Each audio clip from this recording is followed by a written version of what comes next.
rail at the base of the dam washed out during that big August storm. And there was a direct, sorry, I didn't see that. I think I can, okay, sorry, all right. So, it became clear to us and our partners at Save the Sound and others that, dam removal is really the only way to permanently address all the negative impacts that the dam is having. So with support from the dam owner, we began developing a plan to remove the dam and started looking for funding. And we developed this plan and these goals of a plan to remove the dam. So the plan is to acquire the project through the Connecticut Brownfield Land Bank, conduct the engineering and design of the dam removal. We know that we're going to have to manage a whole lot of impounded sediment that's behind the dam, which is contaminated from the years and years of industry upstream. We're going to decommission the dam. It's regulated by the Federal Energy Regulatory Commission, so we have to go through a whole decommissioning process with them to be able to remove the dam. We know that there's sewer infrastructure that's underneath the impoundment, so it goes underneath the river. Those sewer lines are going to have to be moved or before we remove the dam. When all is said and done, when the dam is removed, we plan to restore the Naugatuck River and develop recreational access, including a portion of the Naugatuck River Greenway Trail, which we'll talk a lot more about later. And we're committed to engaging stakeholders and residents throughout. That's why we're here tonight. That's why we've been here every couple months talking to you all. So we were lucky to receive a NOAA a grant from the National Oceanic and Atmospheric Administration in 2022, which we received in 2023 to start the design. So that's the money that we're working with right now. And since then, we've been able to leverage that funding and some funding from Connecticut DEP that's committed to the project to really grow our capital stack. And right now we have a little over $50 million committed to the project.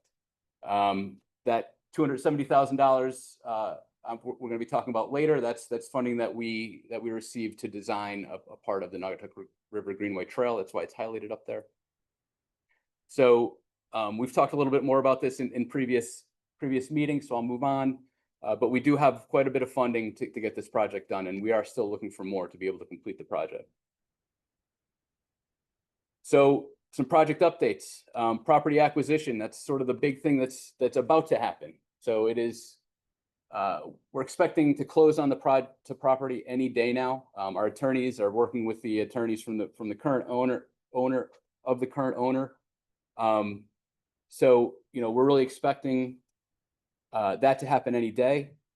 That's really going to shift a lot of the responsibility that the dam owner right now is really neglecting onto us at NVCOG and at the Connecticut Brownfield Land Bank. So a lot of things that have been neglected over the years, we're really going to start getting to. So there's a lot of safety issues that have to be taken care of. There's a whole list of safety requirements that the dam owner has to comply with. One of them, we sort of were proactive, even though we don't own the property yet. We were very proactive and got out there a couple of weeks ago and installed a safety line above the dam. So this is to prevent people in canoes or kayaks or other craft from going over the dam, because if you're on the water above it, you really can't even see that there's a dam there. So that was installed, but there's other safety things that we're going to have to be doing. There's regular reporting to FERC that we're going to have to take over.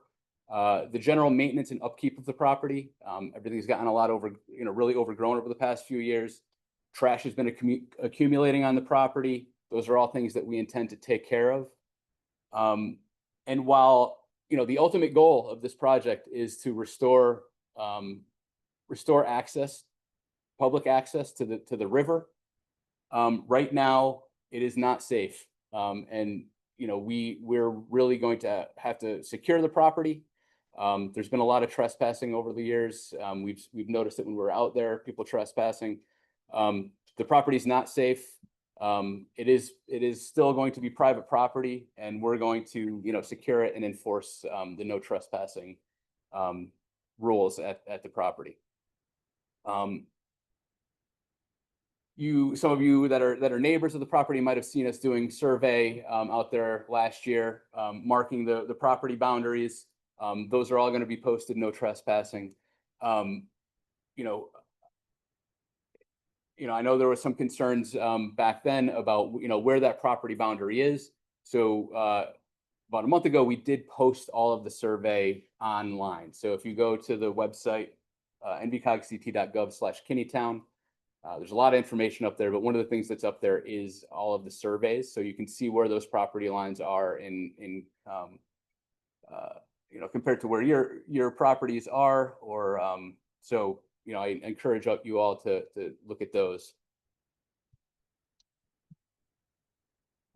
Next update, regulatory coordination. So we've been working with the Army Corps of Engineers, Connecticut DOT, Connecticut DEEP, and FERC, meeting with all of them sort of early on in the project to sort of let them know what our plans are, so that they can talk to us about their processes and things that might hold up the project, and really trying to get ahead of all of that early. So since the last meeting, we did have an initial meeting with the Federal Energy Regulatory Commission staff there, just talking about their timelines, trying to understand what they're going to require from us, letting them know what our plans are even before we own the property, just so that we're all on the same page. So that is ongoing.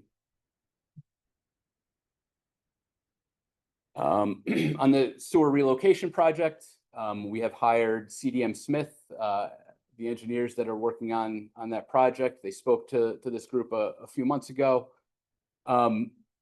Their survey is all complete. They did a whole geotechnical data collection. That's all complete, and we should see a report very soon. They're developing several alternatives, and they're finalizing those right now. And they plan to present those alternatives to the Seymour Water Pollution Control Authority at their monthly meeting in October. And out of that meeting, we're hoping to have a preferred alternative, what makes the most sense for the town. And that alternative will move forward with to complete design. And that is all being funded under this NOAA grant that we have. Paul's next. Paul, talk a little bit about the overall engineering and design progress. Thanks, Aaron. Thanks, Aaron. As you know, that we've been working with GEI and their partner Interfluve. Last reported that they were actively in survey. We've been reviewing that survey and some of the data they collected. We're realizing that we're going to need to supplement some of that bathymetric survey. But we're looking to, and we're also coordinating with EPA on their next sampling effort. So it's just an example of the extent of survey we're talking about here. This is, honestly, it's hard to read, but on the left-hand side is basically downtown Seymour and the on Bridge Street. Towards the center of the page is Coe Pond, and the dam is to the left of that. And survey extends all the way down to the confluence with the Housatonic River. So there's a lot of topography and bathymetry that's been captured to help inform this. And so we have survey in the impoundment so that we can really quantify sediment and figure out how to design the channel and deal with infrastructure in the impoundment. We have survey downstream in these downstream reaches so that we can use that to model the transport of sediment, if any is allowed to travel downstream, and to understand what would happen.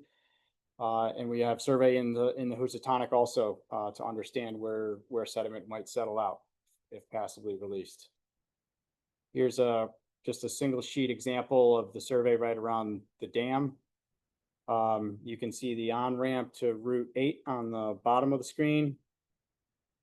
You can just make out the footprint of the powerhouse and the channel discharging flow out of it. There's a white block in the middle. That's the concrete apron at the spillway. And then to the left of that is impounded area. To the right of that is the downstream river reach with its boulders and bedrock To the top of the page is the canal. And that gatehouse at the top. So we have that level of detail, topographically and bathymetrically for a good amount of this site. The other thing we've been looking at is we were fortunate enough to come across some design plans from the 60s when Route 8 was built.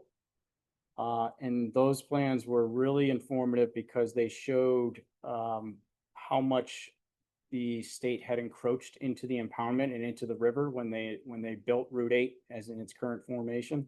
So in this graphic here, Route 8 is the purple patch, or the area that was filled into the channel is the purple. The green is an island that's currently there now, vegetated. And the pink represents areas of the river channel that were dredged basically to harvest some of that sediment, we believe, to then build Route 8 on top of. It was kind of a borrow, place that material on the side, build Route 8 on top of that. That was pretty eye-opening to us. We don't know to what depth they were able to excavate, but they clearly did a lot of channel manipulation to install Route 8. And so it's in this screen here, it's projected in plan view at the top, and then it's also projected in cross section at the bottom. And that's critical for us to know because we need to know what kind of banks lie there now, what was created versus what was original riverbank, and what we need to do to stabilize or protect Route 8 post dam removal. Any questions about that before I move on? Call the state line? Did I call the state? Yeah, did you notify the state? Yeah, they're aware of, they're the ones that provide the plans to us. Oh, Not that they knew what they were providing us when they provided it, but somebody found these plans that said, hey, these might be important to you. So we have. Oh, it didn't pick up.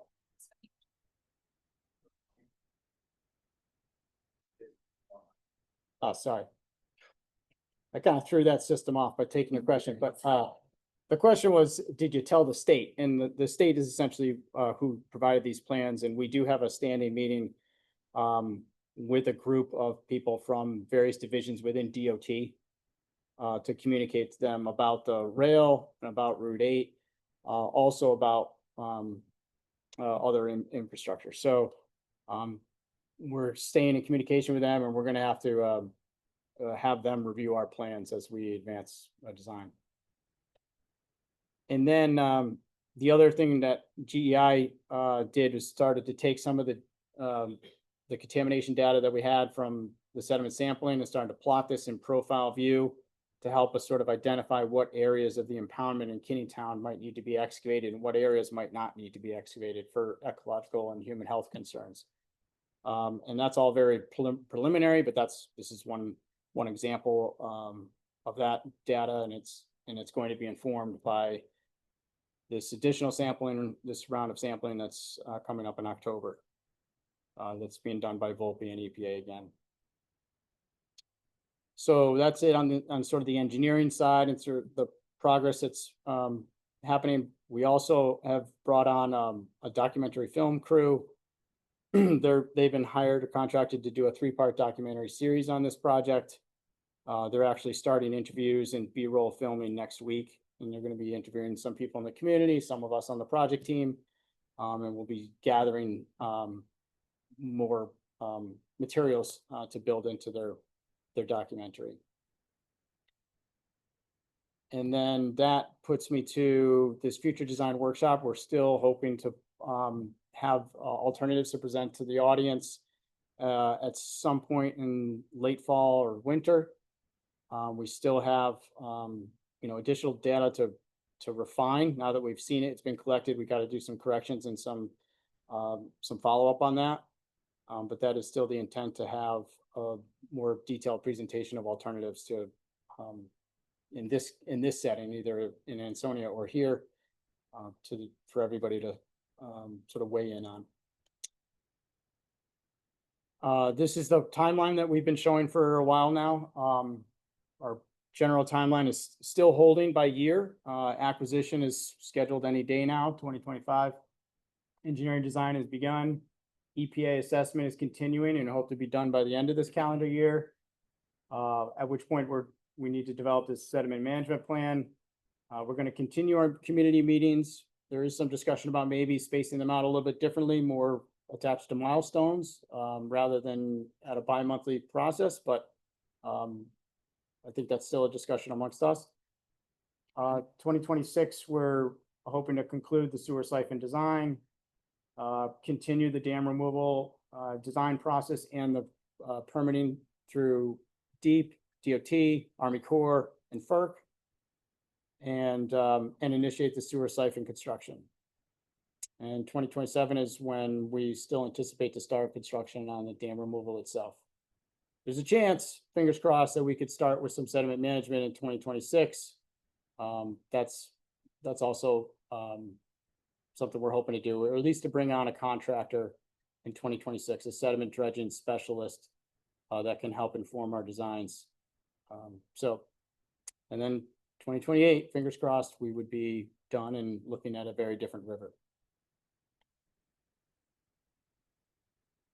So that is where that part of the presentation ends. I don't know if we want to open up the questions now or make a transition to Aaron in the Nogtuck Valley Greenway. Yeah, I think we should take questions now Okay. on that, and then.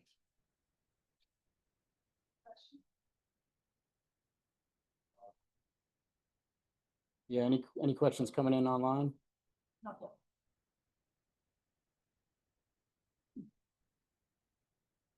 All right, is this working? Can you guys hear me? Yes. Okay, good.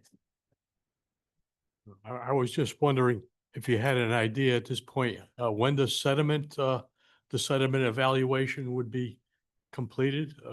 There's a preliminary kind of a data that you showed there. I know you had the color red in Yep. between. That maybe is the bad area. I Yeah. don't know. Yep. Okay. And I was just curious, when all the data now. I understood in the past that that's probably perhaps the most costly part of the project. Still is. So I don't know if you guys have any estimate on that now, or how that would affect the overall budgeting or that kind of stuff. Yeah, the current schedule is this second round of sampling happening in October. There'll be some laboratory analysis work. Some results will get back to us November, December. We'll be able to do some analysis of that and interpretation, and that'll inform a sediment management plan that's likely to be developed sometime in December, January, February, something along those lines. So that's still the general plan. Sediment still remains the biggest concern here. As we've said before, Pond has generally higher levels of contamination. Kinneytown has high enough that we have to deal with. We've also been talking a lot about Pond. Nobody's asked us lately about Pond, but at this point, it's seeming less and less likely that Pond is going to remain a pond because we're likely to have to take sediment out of Kinneytown, and that's the most likely place it's going to be. And frankly, even if we could leave Pond as is, we couldn't leave it fully accessible to the public because of the contamination that we've uncovered there. So it's likely to be capped in some form, and we know there's a stream channel that's going to need to be sort of meandered through all that. But that's where that's looking. That's what all our data is pointing to at this point. Now,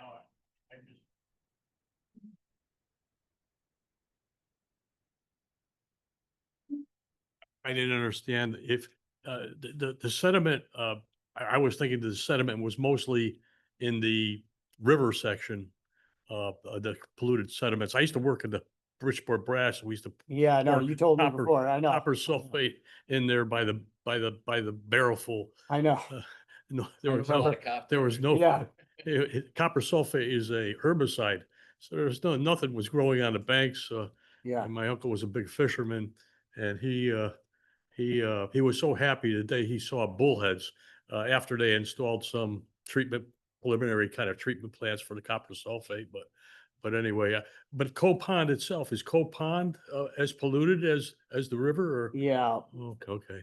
I was hoping mostly that- because hoping it has it's- very fine sediment. The stuff in the river is, is a wider range of grain sizes, you know, from silt particles to sand to gravel and some cobbles. Those coarser grain sizes like sand, gravel and cobble don't really hold a lot of contamination. But everything in Coe Pond, this is the stuff that drifts through very slowly on a lazy flat river, basically the canal, and ends up in Coe Pond, and that's what settles out there. So it's preferentially, because of its finer grain size, has generally higher levels of contamination. Well, thank you. Yeah. But if you want to repeat the question after I ask it, who pays for the sewer relocation in Seymour? Just repeat the question. Let me go back to the funding page for that question. So do you want to repeat that question? Sure. So there was a question online, who is paying for the sewer main relocation in Seymour? So the NOAA funding is paying for the design, the full design of the relocation. That's underway right now. We also went out and received about just under $3.5 million through the fiscal year 24 congressionally directed spending. And that is targeted for that sewer relocation. For the construction. Yep. That is targeted for the construction. We know it's going to cost more than that. We're still out looking for additional funding for that. But we don't have just yet an estimate on how much that is. We do have, we were lucky to have Connecticut Bond Commission funding approved by the legislature in this past legislative session. So, you know, we know that some of that funding is going to be used to match the federal funding on the sewer relocation. But we are still out there looking for additional funds for that project. We've told the town that we don't intend to ask them to pay for any of that. This project is, even though those sewer lines are very old and they're going to need to be replaced in the near term anyway. Our project is making this necessary. So, you know, we are intending to cover the entire cost with project funds.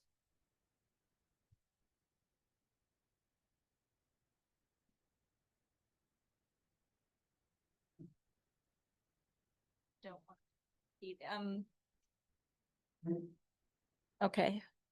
From an engineering and risk management perspective, I'd like clarification on how the removal of the dam will impact flood behavior within Ansonia, specifically during periods of heavy rainfall and more severe storm events we experience every few years. With the absence of the dam, will the absence of the dam alter the way water moves through the valley and potentially increases or decreases the flooding risk in the downtown area? Yeah, thank you. Thanks for reading it. And this is a hydropower dam and a hydropower dam only. It wasn't designed to absorb floods. It's not a flood control dam. We have dams upriver in Thomaston and other locations in this watershed that do provide flood control or flood, the ability to attenuate peak flows and attenuate floods. This dam does not. So now that it has been operating in any way, it really is not going to change floods or regular flows after it's removed, as they are currently flowing through Ansonia.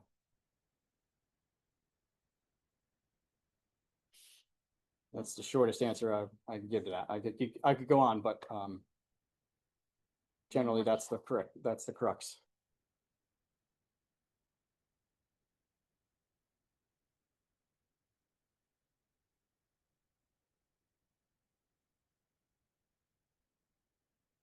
Well, where I'm situated in Seymour, I'm just before the Ansonia line. And at times, I go out my backyard and the air is so foul, smells like sewer. So is that the water in the Naugatuck River? And is Waterbury still dumping? I know the last meeting I came to here, you mentioned that Waterbury was using the Naugatuck River still dumping sewer, or at least waste something. Could anyone explain? I can't speak directly to what you're witnessing in your backyard without being out there, I guess. I know there have been releases in, you know, during storms and, you know, during accidents upstream. But I also know that, you know, the flows in the canal are not that great, so there could be Yeah. odor coming off of the canal possibly. Well, one thing I'd suggest is maybe one of us could come out to your property when you are observing this. Is it during? Yeah, it's just fleeting. Yard. Sometimes I do smell, in fact, I just smelled it one day this during the last week. And I went out to the front, I smell it out here too. And then I know years ago, we had contacted the sewer treatment plant and they said that, well, we hadn't had a lot of rain and that could be adding to it, you know. But But that's you the wouldn't be excuse the they only gave one me. noticing that. Would Not your, excuse, but that's the reason. okay, yeah, so Yeah. that's, are you near the sewer line that goes down and across the river? Do you happen to know? Correct. That's 3 houses down from me, yeah. Oh, well, that opens up some possibilities there. Okay. That's something we could talk to the Water Pollution Control Authority about.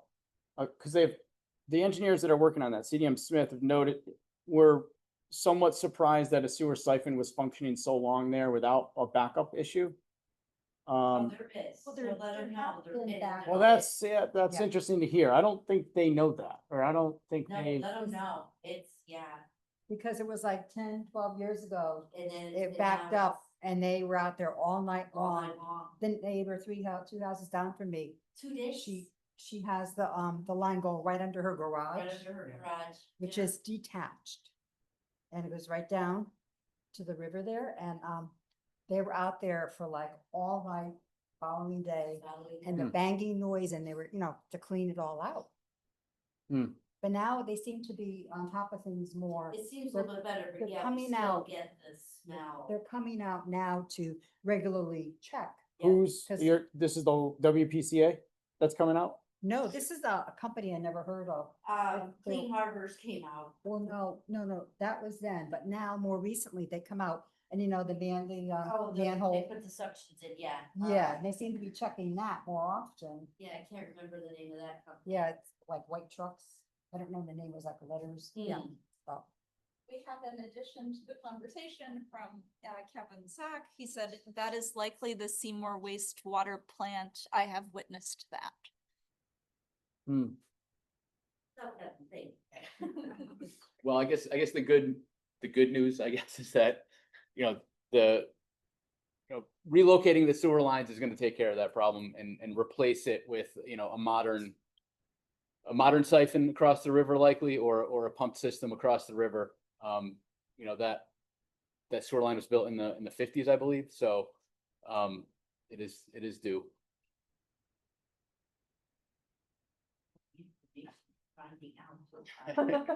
It is a snowball. This project is a snowball. Yeah, why don't you shift over to? Okay, if there's no more questions about the project update, we're gonna sort of shift gears here. And like I said earlier, you know, the last couple meetings, we did get a lot of questions about the Naugatuck River Greenway, and we thought it would be really good to sort of give the overall background and talk about why we think this is such an important project for the whole region, and how we're going to incorporate parts of the Naugatuck River Greenway into this project. So just a really sort of high level overview. The Naugatuck River Greenway was designated a Connecticut Greenway in several sections, but it is all designated a state greenway. And the Naugatuck River Greenway Trail, which is what we intend to build along that entire corridor, is going to be a 44-mile multi-use trail following the river through 11 communities. So all the way from Torrington to Derby. And when I say multi-use trail, what I mean is a non-motorized, usually paved trail that's at least 10 feet wide, Most of this trail is going to be paved, but there may be portions that are compacted stone dust. Wherever possible, it's going to be off-road, so separated from motor vehicles. And the intent is to make as much of this accessible to all users as possible. And the benefits of this type of trail, and we've seen it on other trails, all of these benefits: improved health and quality of life. Since all of the towns, especially in the lower valley, are so close to each other. And right now there isn't always a safe way to ride a bike or walk to, in between downtowns. We know that the Naugatuck River Greenway is going to provide a real viable alternative to motor vehicle travel. Wherever possible along this trail, towns are trying to restore river access. We've talked about what a success the Naugatuck River, what a success story the Naugatuck River revival has been. And we were really trying to reconnect people to the river. Trails also provide economic opportunities. Businesses are opening along trails and see a lot of benefit from the foot traffic. And we really see the Naugatuck River Greenway as a central spine in an active transportation network. So connecting to other trails in the region, connecting to other downtowns. We've done a lot of work in Oxford, trying to connect a trail that they're building along Route 67 to the Naugatuck River Greenway. So we really see this as the first step in a more connected region. The Naugatuck River Greenway faces some obstacles that all Greenway projects face, but some that most don't. So unlike building a trail along an old rail bed or along an abandoned roadway, there's no single right of way that we're following. We're following a river in a really constrained corridor. So we've got the river, we've got the rail, and we've got Route 8 along large stretches. None more obvious than the section that we're talking about here in between Ansonia and Seymour, where the rail and the river and the highway are right up against each other. There's also the industrial legacy that's sort of plaguing the dam removal project. There were factories all along the river.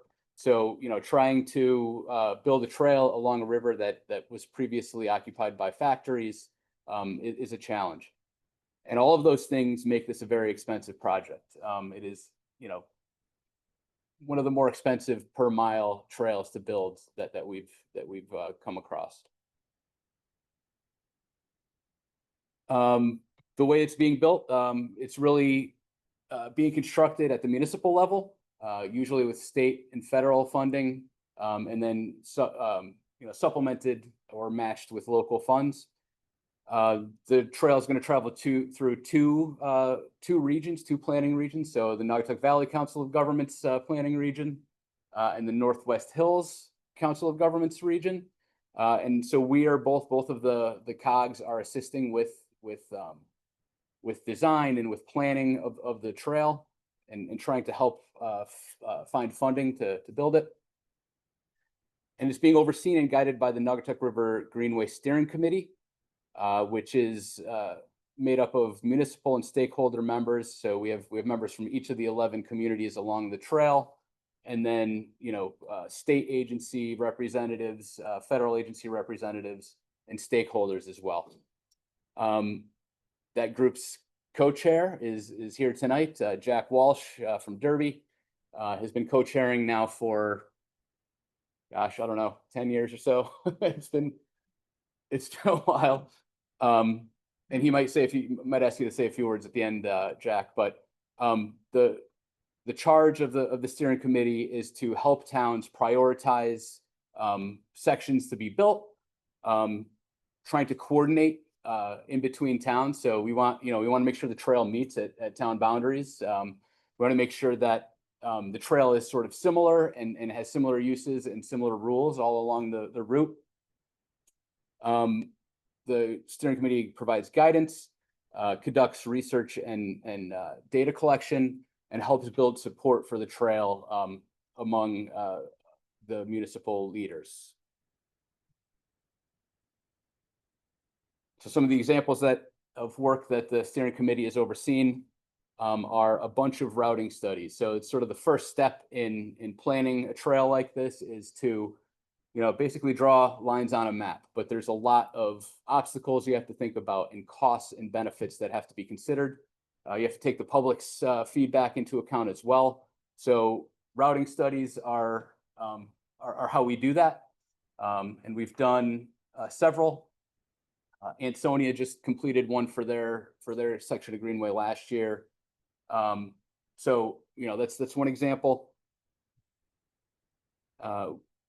The steering committee has overseen the development of a Naugatuck River Greenway Trail Design and Management Guide, which is a guidebook for communities about design guidelines and rules and regulations and things that they should consider when they're building their trail. Also, a lot of information about funding in there.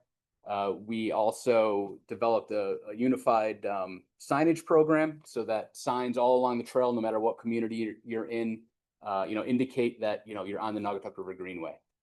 So there's a bunch of we've also purchased signs and put them out on the trail. It's widely understood nationally that trails generate substantial economic benefits. They boost local businesses and tourism. They increase property values. They reduce healthcare costs by incentivizing increased physical activity. They create jobs. They also enhance community appeal. So they help draw people to your communities, businesses, residents. So we really wanted to be able to show that, show municipal leaders and other partners that there's real, these aren't just nice recreational things. There's real economic reason. There's a real economic reason to build trails like this. So in 2017, after doing a study with UConn Center for Economic Analysis and a bunch of other partners, we published a economic impact study, basically looking at if the trail was built, what would be the economic impact of the communities along it. The report is on our website. It's pretty long. So what we did is tried to break out those benefits by community. So we took the overall benefits of the entire trail, estimated how much use, how many people were going to be using the trail in each community, and broke out all of those figures on an individual basis. So you can find these sort of one-page pamphlets highlighting those benefits on our website. But combining all of Ansonia's trail and all of Seymour's trail, this is the scale of benefit that we expect those communities to see. So $10.2 million annually in direct spending. And this is, people going to the trail and maybe buying a coffee, maybe, spending money that they wouldn't otherwise be spending by going to the trail. And then the real sort of surprise in the study was the amount of economic health benefit there was. So just by having residents out there exercising, puts them at less risk of heart disease and other types of cancers and things like that.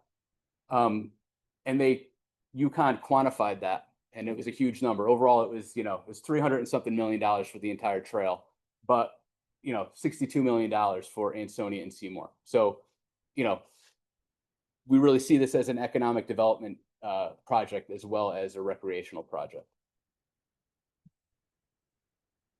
So just to sort of give an idea of what the trail is going to look like and sort of talk about the progress, I'm going to go from south to north along the open sections of trail. So these are sections of trail that are open to the public that you can go visit right now.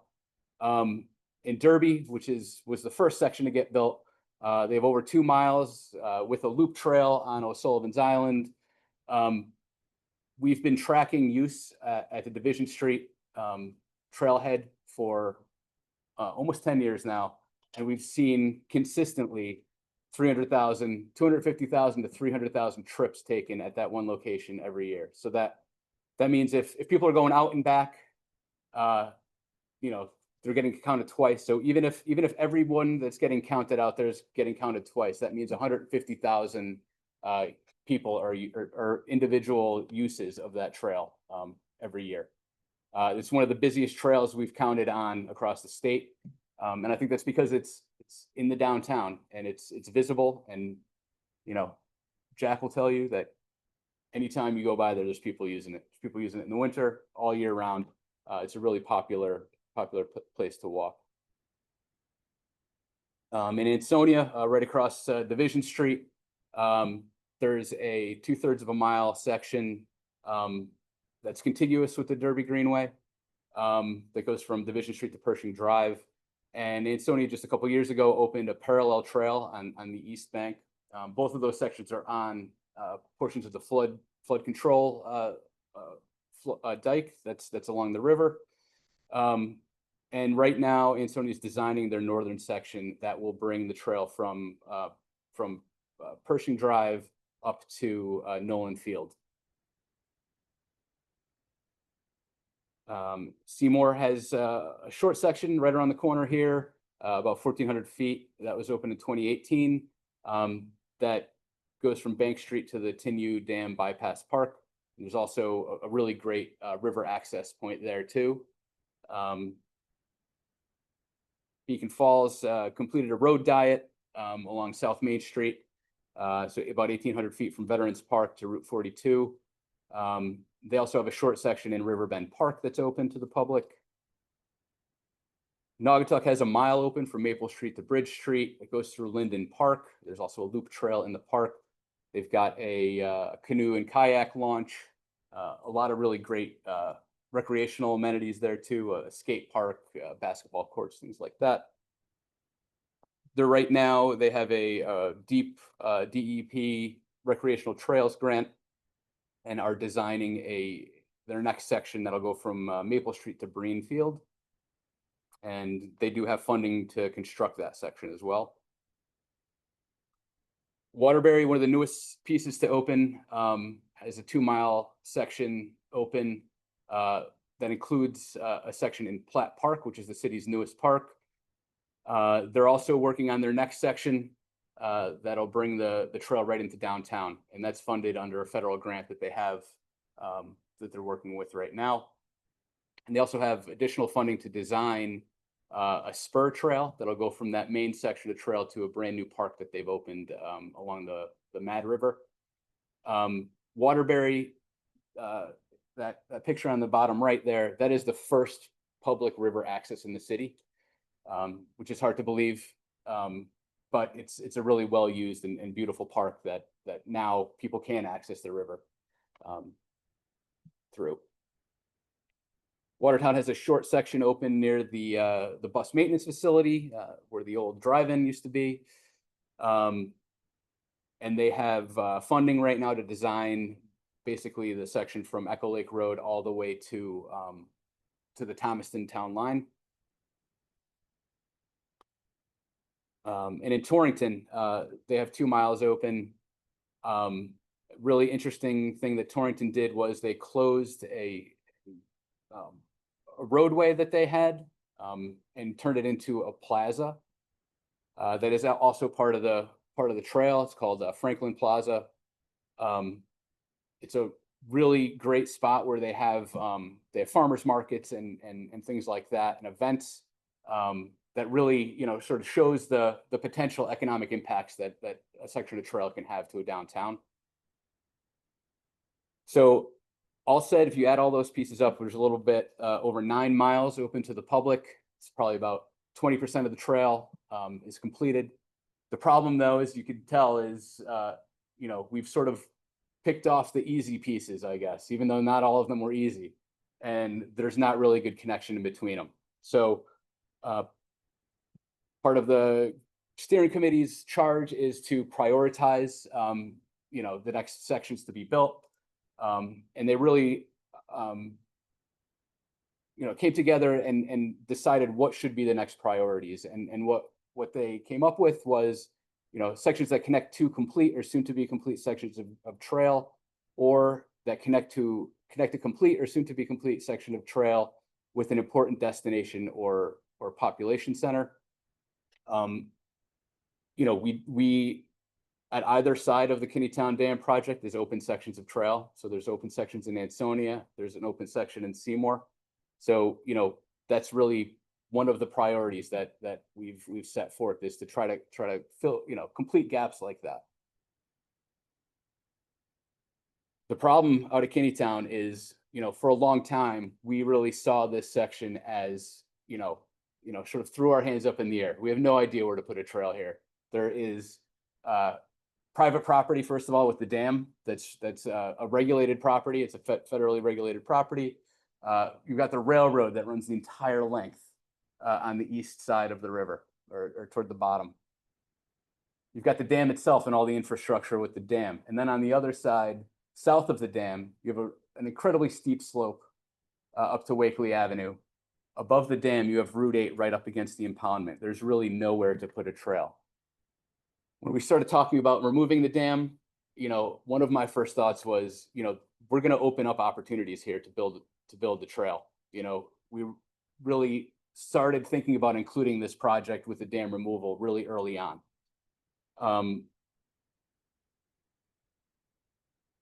And while we did not get funding through NOAA to design the trail specifically, we knew that we wanted to do that. So we went out and applied for a Connecticut DEP recreational trails grant to fully design the trail on the Kinneytown Dam property. So basically going from the pump station on Derby Avenue in Seymour all the way to 4th Street in Ansonia. So we got the money. And what we're doing with it right now is completely designing that piece. And then we're going to look at, sort of conceptual routing ideas to connect those pieces to the section in Seymour and the section in Ansonia. And then we included that design in GEI's scope for the dam removal. We really wanted the engineers that are designing the trail to work hand in hand with the engineers that are designing the dam removal, because they're really sort of reliant upon each other. So our intent is to construct the Naugatuck River Greenway Trail throughout the entire Kinneytown property as part of the dam removal and river restoration.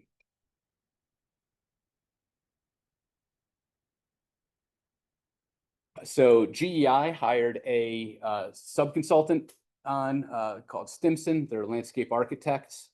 And the idea is they're going to basically piggyback on all the dam removal data collection. So somebody building a trail is going to need all the same information that GEI is already collecting, all the survey data, the bathymetry, all of that stuff is really going to be critical for Stimson to do their work.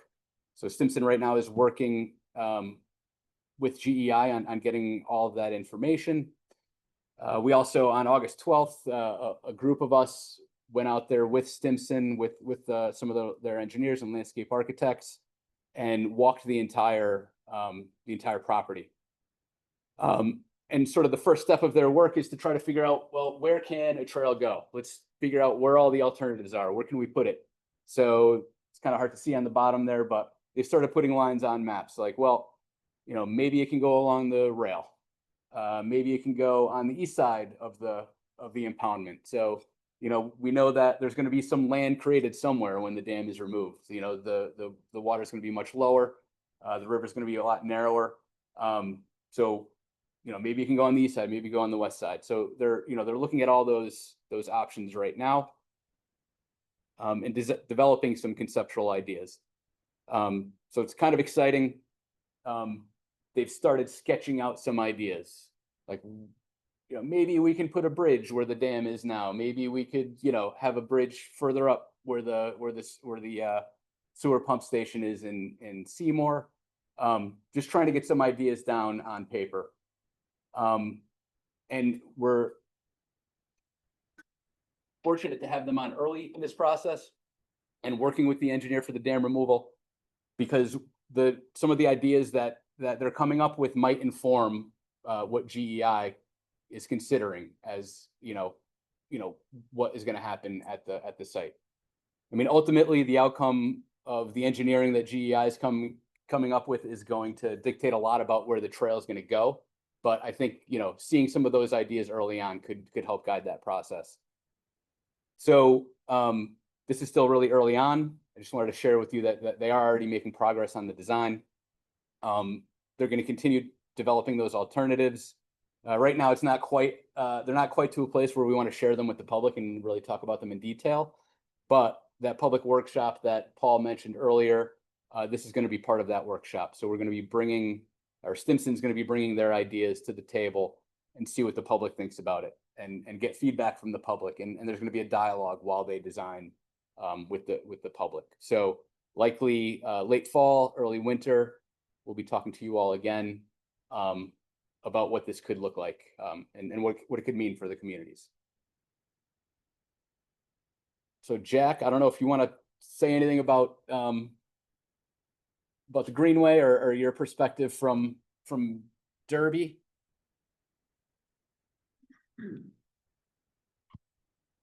Yeah, I'll just say a couple of, first of all, I must be a little bit out of my mind because you were talking about sewers before.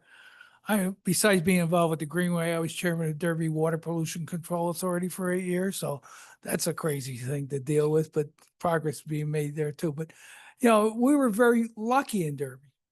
Quite honestly, we were very lucky to get ours done when we did. And it wasn't supposed to be the Naugatuck River Valley Greenway. It was supposed to be the Housatonic River Greenway Committee. There is an organization up in Kent that is involved with all kinds of nature things, and they were planning a trail from Long Island Sound all the way to the Massachusetts border in Massachusetts, all the way up through the river. And we invited them to come to what was called Healthy Valley at that time. It was a big community planning project. We did all kinds of things, but we were talking about, some kind of a trail. Didn't call it a greenway then, we just call it a trail. And we invited the people from I'm trying to think of the name, Housatonic Valley Association. Yeah, to come to me. And we said, gee, have you ever thought about the Naugatuck River? It's a tributary running into the Housatonic. And quite honestly, at least for Derby, we think our trail is there already. No one's thought about it, but we think the trail is there. And they said, what do you mean? Well, we have the flood control walls, which, since the late 60s have just blocked people from the river to protect the cities. And of course, after the flood of 55, no one had many good memories of the river. Okay, the river was an enemy. It destroyed towns, smelled, all those things. Well, that was already changing. Okay, that was already changing. But so we invited them in, and they said, well, we didn't think about that, but maybe it should be explored. And I don't know if NVCOG or Rick Dunn, who is now head of NVCOG, I think he wrote the original grants to see, is this possible? Can you build this? Because there were two main questions that had to be answered. First of all, who owns it? Does the city own it? Well, it turns out, yeah, the city did own it. Okay, and two, can you do something with it? And that was a little trickier because though the city owns the flood control walls, they're controlled by the Army Corps of Engineers. And they tell you what you can and you can't do. But through the grant, then the study, they found out, well, yeah, you can put it on top of the flood control walls as long as you don't do anything into the walls themselves. And back then, the funding was a lot easier than it is now too, because there was something called ICE-T. And if I'm correct, I think that's used to stand for Intermodal Surface Transportation Act, something like that. And the city of Derby got a grant which provided for 80% of the funding, and the city had to come up with 20% of the funding. But that could be in kind. Okay, didn't all have to be cash. And as I said before, the trail itself was already there. All we had to do was, build a surface on top, put some fences up. There were a couple of smaller issues dealing with the railroad because we had 3 challenges. We interfaced with the railroad, one place where there was, we'd have to go over the railroad. Then we had a second place where we had to go under the railroad, and a third place where we had to go side by side with a wall. I don't think there's a fourth way of doing that. So I think we faced them all. But over time, we did it. And I remember when it was being built, one of the elected officials said to me, Jack, you know, you're involved with this thing. You know, does this make any sense? I said, can't people, he said, can't people just go out on the sidewalk and walk? Why did it do it? And, you know, I said, well, you know, I could be wrong, but I have a feeling when this is open, you're going to be very surprised. And that's exactly what happened. When it was open, quite honestly, the first couple of years, it was too crowded. Okay, it was too crowded, particularly if you wanted to bike. You know, the bicycles, you know, you'd be weaving in and out of all kinds of people. I can't see any downside to it. You know, for me, the most important statistic was the heart study that you saw before. The benefits that we've figured out, and you can see it. You know, I go almost every morning, and we have people who walk every single morning. They come at the same time. We have another group that comes in the middle of the day, another one at night. And it's in 15 years now, only 3 times have I driven by the Greenway over the bridge in East Derby and looked out and not seen a single person. You know, it's used even during the winter. I joke that it's the safest place to go in the winter because even when it snows, they clear the trail. In fact, I think they do a better job of clearing the trail than they do in the streets. I'm serious about that. You know, we've had no downside to it. And now we're starting to get some of the other benefits from it. I don't have to tell you what downtown Derby's been. Okay. Basically, we don't have a downtown. It was all knocked down. It's sad because I can remember when I was a kid, it was booming. All gone. So you need incentives to bring people back. Well, what could bring them back? Well, first of all, most towns would die to have one river. In Derby, we had 2 rivers that we weren't taking advantage of. When this trail opened, it changed people's minds.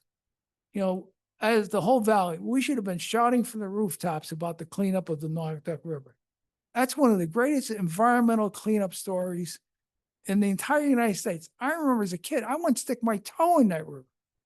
You know, it was every color of the rainbow. It smelled. You know, they're stocking trout. So we made a lot of progress. But once this got built and people came back on the Greenway, all of a sudden looked down and they saw the wildlife coming back. At that Healthy Valley project, we'd start every meeting. There'd be a couple hundred people in the meeting and they'd go around and say, anybody have any good news they want to share today?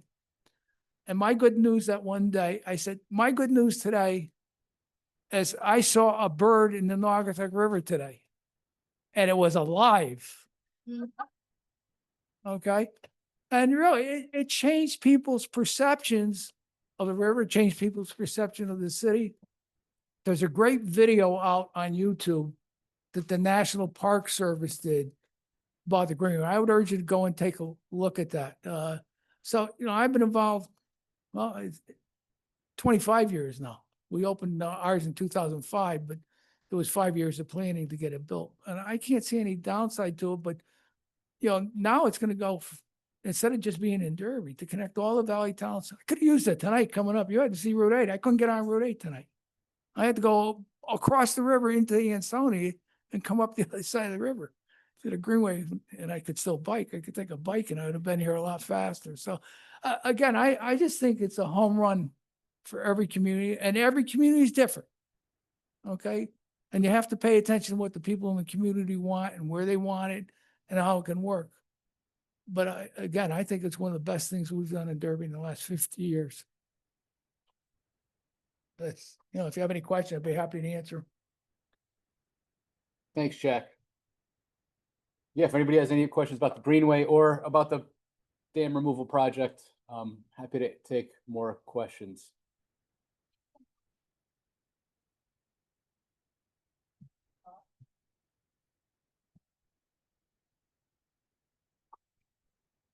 And then a new question as well. Hector says, this is a great project. The Greenway will be a tremendous benefit. I'm asking Christine if she can hear. If we look at the Farmington Canal Trail, which runs from New Haven all the way north, it sees tremendous use from people of all ages and backgrounds. I've also had the chance to be on the trail that starts in Tarrytown and Sleepy Hollow along the Hudson River Valley. And it continues though through many towns, connecting communities. I see the Naugatuck River Valley Greenway in the same way. It has the potential to draw people in, improve quality of life, and strengthen the connection between our towns. And people gave him 100 online. Well said, Hector. Kevin Zach would like to add that it would pay to listen to Jack. He is a giant of a man and has been listening to him from the days when NRG was started. So we're embarrassing you. Thanks, Kevin.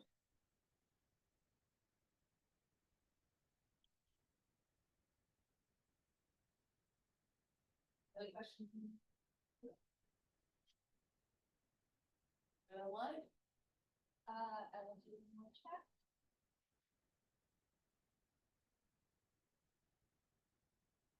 Okay. All right, then, Yeah, everybody's looking up. All right, that concludes our session tonight. Thank you so much. For those of you in the room, please eat some pizza, and we will see you in a couple months. Thank you.